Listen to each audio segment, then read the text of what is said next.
Good morning everyone. तो आज हम लोग फिर से लहसुन लगाएंगे। उसके लिए हमने ये अपनी क्यारी तैयार करी है, ये मिट्टी तैयार करी हुई है। देखिए ये बिल्कुल जीवित मिट्टी है, इस पे ये जीवन है, केचुआ है देखिए। और हमारी मिट्टी के लिए केचुए बहुत ज़रूरी होते हैं। तो हमने इस मिट्टी में कुछ भी नहीं डाला, कोई गोबर की खाद वगैरह कुछ भी नहीं डाली हुई है। ये बहुत ही अच्छी मिट्टी हो गई है। तो इसी में ही हम बस ऐसे ही लगा देंगे अपने लहसुन को। तो देखिए हमने ये पूरी अपनी क्यारी तैयार कर ली है। इसमें अब ये लहसुन लगाएंगे। तो पहले हमने लहसुन कुछ लगाए थे, उसमें से ही कुछ बच गए थे, तो आज इसको लगा रहे हैं। तो इसको लगाने के लिए देखिए ये जो नीचे वाला पोर्शन होता है, इसको हम मिट्टी में दबा देंगे इस तरह से। बस थोड़ा थोड़ा सा ही इसको दबा देंगे और थोड़ा सा ये दिखते रहना चाहिए इस तरह से। और ऐसे ही गैप रखते हुए देखिए इस तरह से 3 से 4 उंगली का गैप रखते हुए हम इसको लगाएंगे। ज़्यादा नज़दीक करके आप लगाइएगा तो क्या होगा कि पत्ते ही खाली आएंगे, पत्ते पत्ते आ जाएंगे, लेकिन जो इसका कंद है वो अच्छा नहीं बैठेगा। तो इसलिए अगर आपको कंद चाहिए, लहसुन चाहिए, तो इस ऐसे ही थोड़ा दूरी बना के लगाइएगा इस तरह से। लेकिन अगर पत्ते ही खाने हैं, सिर्फ पत्तों के लिए ही लगा रहे हैं, तो नज़दीक नज़दीक भी लगा सकते हैं। और अगर गमले में आपको लगाना है तो गमलों में भी इसी तरह से लगा लीजिएगा। थोड़ा सा बड़ा गमला रखिएगा और ऐसे ही गहरा थोड़ा गमला रहेगा तो ठीक रहेगा, अच्छी तरह से उसमें कंद बैठेगा इस तरह से। यहाँ देखिए हस्बैंड भी लगा रहे हैं, तो ये थोड़ा स्पीड में लगाते हैं। इसी तरह से अपना थोड़ा दूरी बनाते हुए इसको लगा देंगे।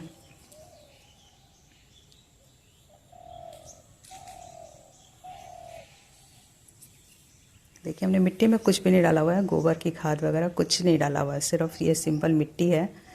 लेकिन अगर मिट्टी आपकी जीवित नहीं है तो उसमें थोड़ा सा गोबर की खाद डाल लीजिएगा और उससे डाल करके थोड़ी देर रख दीजिएगा। लेकिन गोबर की खाद बिल्कुल पुरानी होनी चाहिए।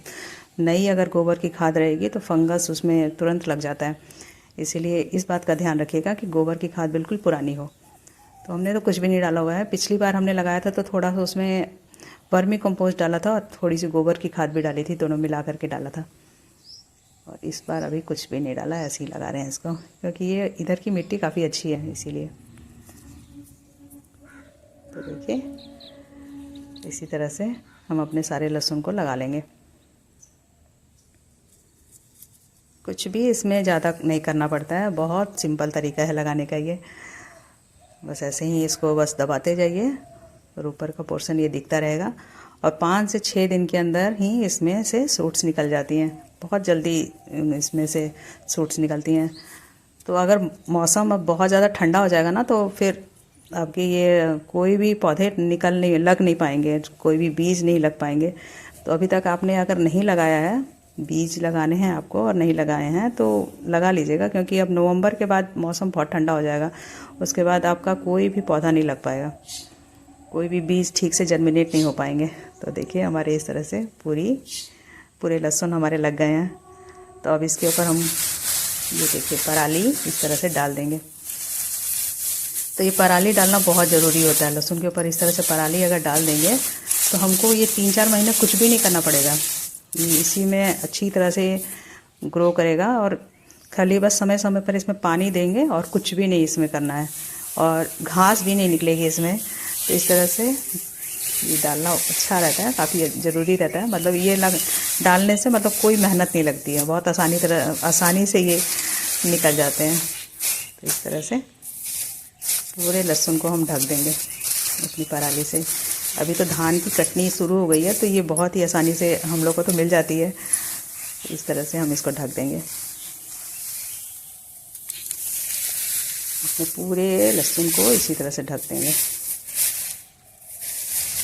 पहले भी हमने जो लगाए थे उनको भी ढका हुआ है, तो लगाए हुए उसको भी 5 से 6 दिन हुए हैं। और देखिएगा, दिखाऊंगी उसमें कितनी अच्छी तरह से ग्रो हो रहा है सब लहसुन। तो इस तरह से पूरी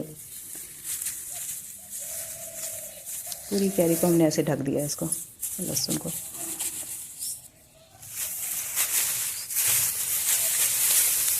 देखिए इस तरह से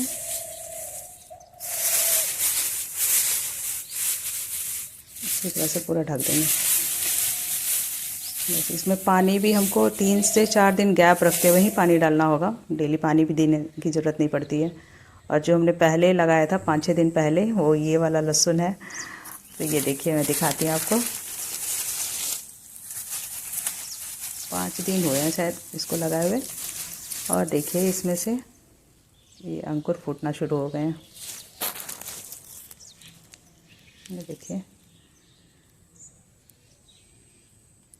कितनी अच्छी तरह से इसमें निकल रहे हैं, सारे अंकुर फूट रहे हैं। तो इस तरह से ही हम लोग करते हैं हर साल, लहसुन अपने लगाते हैं और बहुत अच्छी तरह से ये बैठते हैं इसके कंद। देखिए सब में कितनी अच्छी तरह से इसमें सब सूट्स निकल रही हैं इसकी। ये देखिए, ढक देते हैं। और यहाँ देखिए अमरूद है, पक रहा है अभी। इस समय के अमरूद भी काफ़ी अच्छे मीठे लगते हैं। और ये कुछ चने हैं, चने भी लगा देते हैं। तो इसको ऐसे छींट देते हैं खाली अपनी क्यारी में, मिट्टी खोदी हुई है तो इसमें बस ऐसे छींट देंगे। तो यही समय है लगाने का, क्योंकि जब मौसम ज़्यादा ठंडा हो जाएगा तो फिर ये निकल नहीं पाएंगे बीज आपके। लगाते रहिएगा, परेशान हो जाइएगा और निकल नहीं पाएंगे, तो इसलिए अभी लगा लीजिएगा। हमारे यहाँ तो अभी बिहार में बहुत ज़्यादा ठंड नहीं है, लेकिन दिसंबर तक ठंड बढ़ जाएगी। और ये देखिए प्याज हैं जिसमें से अंकुरन हो रहा था, तो उसको भी लगा देते हैं हम मिट्टी में ही, बस ऐसे रख देंगे इसको, ऐसे ही रख देंगे इसको, और इसकी जड़ अपने आप से ही मिट्टी को पकड़ लेगी। इस तरह के प्याज होंगे आपके यहाँ भी तो लगा लीजिएगा, क्योंकि बड़े अच्छे लगते हैं ये अभी ठंडी में खाने में। तो ये 5-6 दिन में ही ये अपने रूट्स पकड़ लेगा मिट्टी को। तो इस तरह से सारे हम प्याज को इस तरह से ही लगा लेंगे। ये देखिए कितना अच्छा इसमें से अंकुरन हुआ है। गमलों में भी लगा सकते हैं इस तरह से, आपको बहुत ही अच्छे आपको तैयार हो जाएंगे ये इसके पत्ते कुछ दिन में ही। देखिए इस तरह से हम अपने सारे प्याज को ऐसे ही लगा लेते हैं। मैंने लगा लिए सारे 6-7 प्याज लगाए हैं, और कुछ दिन में ही इसके पत्ते खाने के लिए मिलेंगे। पराठा वगैरह बना में बहुत अच्छा लगता है, पराठे वगैरह में डाल के।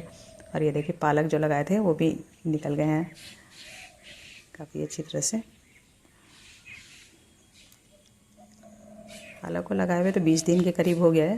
तो ये देखिए इसके पौधे सब निकल गए हैं।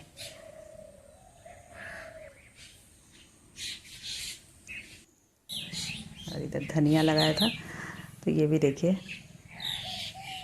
काफ़ी अच्छी तरह से निकल गए हैं, सारे बीज ही निकल गए हैं लग रहा है। और ये तुलसी जी हैं साथ में लगी हुई, और देखिए कितनी अच्छी इसमें ग्रोथ हो रही है।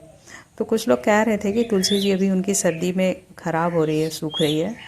तो हो सकता है उनके यहाँ ज़्यादा ठंड पड़ रही होगी, इस वजह से भी सूख रही होगी तुलसी जी।